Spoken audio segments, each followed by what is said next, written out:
कृष्णा. आपण कौंडण्यपूर पाहत आहात. हे जे कौंडण्यपूर धाम आहे हे जे मुख्यतः जाणले जाते ते आहे रुक्मिणीचे माहेर.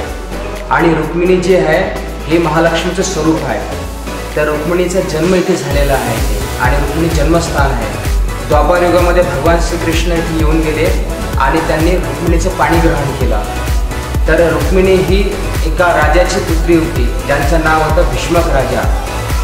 आणि रुक्मिणी जेव्हा ती छोटी होती ते भगवान श्रीकृष्णाविषयी श्रवण करायची, भगवान श्रीकृष्णाविषयी ऐकायची, त्यांच्या लीलांविषयी ऐकायची.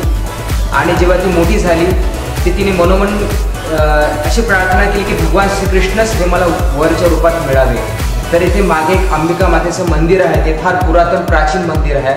तर रुक्मिणी माता आपल्या सखींसोबत जायची आणि अंबिका माताला प्रार्थना करायची की माते मला श्रीकृष्णच हे माझ्या वरच्या रूपात मिळावे. आणि त्याच्यानंतर तिने एक पत्र लिहिलं. त्या एक ब्राह्मण होते, त्यांचं नाव होतं सुपात्र ब्राह्मण. तर ते ब्राह्मण ते पत्र घेऊन द्वारकेमध्ये गेले आणि भगवान श्रीकृष्णाने त्या ब्राह्मणाचं खूप चांगल्या प्रकारे स्वागत केलं आणि सांगितलं की रुक्मिणीला काळजी करू नको म्हणून मी तुला सुखरूप इथे घेऊन येईल. आणि ज्या वेळेस रुक्मिणीचा विवाह ठरला होता शिशुपालाशी आणि शिशुपालाचा विवाह ठरला होता रुक्मिणीचा जो भाऊ आहे रुक्मीच्या इच्छेने, पण रुक्मिणीची इच्छा नव्हती.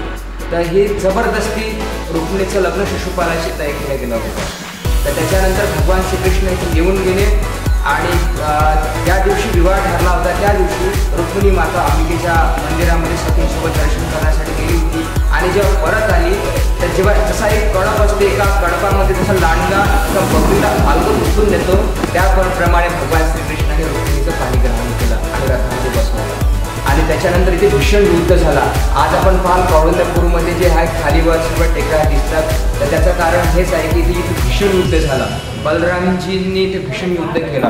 पहिले स्वतः श्रीकृष्णाने ब्राह्मण आले, त्यांच्या पाठोपाठ मग बलरामजी आले. आणि भगवान श्रीकृष्णासमोर जो शिशुपाल होता तो काय टिकणार होता.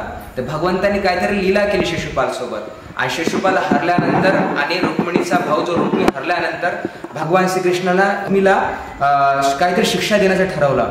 तर पहिल्यांदा तर भगवान श्रीकृष्णाने सुदर्शन चक्र काढलं होतं त्याचा शिरच्छेद करण्यासाठी. पण रुक्मिणी मातेने प्रार्थना केली, म्हटलं की हे प्रभू हे माझं माहेर आहे, हा माझा भाऊ आहे, तुम्ही असं कराल तर बाकीचे माझ्या गावातले लोक काय म्हणतील. म्हणून भगवान श्रीकृष्णाने त्याला शिक्षा म्हणून त्याचा हाफ शेव केला, त्याचे अर्धी मिशी काढली आहे आणि अर्ध टक्कल केलं.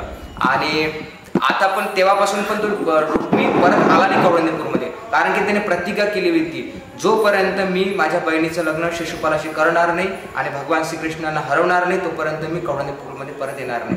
तर एक समोर एक गाव आहे, तर त्या गावापासूनच तिकडे परत आलाच नाही कधी रुक्मिणी. त्याच्यानंतर मग इथून भगवान श्रीकृष्णाने रुक्मिणीला नेल्यानंतर द्वारकेमध्ये त्यांचा विवाह संपन्न झाला. आणि इथे एक विशेष म्हणजे कौंडण्यपूरमध्ये भगवान श्रीकृष्ण येऊन गेले याचं एक सर्वात मोठं प्रूफ म्हणजे केलिकदम वृक्ष. हे केलिकदम वृक्ष संपूर्ण विश्वामध्ये फक्त 2च ठिकाणी आढळते, एक वृंदावनमध्ये आणि कौंडण्यपूरमध्ये. तर दिसण्यासाठी फार एक भव्य वृक्ष आहे, दिव्य वृक्ष आहे. तर त्या वृक्षाचे पण इथे सर्वजण दर्शन येऊन करू शकता. आणि इथे विठ्ठल रुक्मिणीचं मंदिर आहे, समोर वरदायिनी नदी आहे आणि अंबिका मातेचं मंदिर आहे जिथून भगवान श्रीकृष्णाने रुक्मिणीचं पाणी ग्रहण केलं होतं. आणि हे एस्कॉन टेम्पल आहे. एस्कॉन टेम्पल संपूर्ण विश्वामध्ये आहे आणि एस्कॉन टेम्पलची जी मेन फिलॉसॉफी आहे ती आहे कृष्ण भक्तीचा प्रचार प्रसार करणे.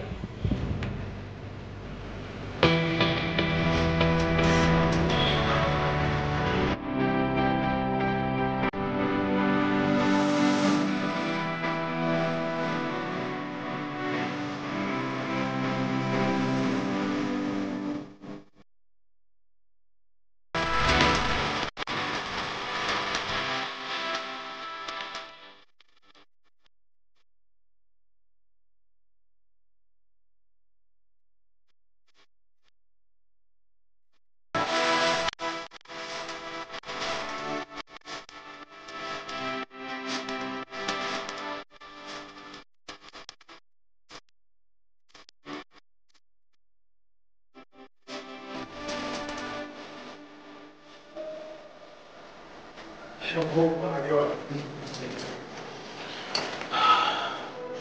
अरे बापरे.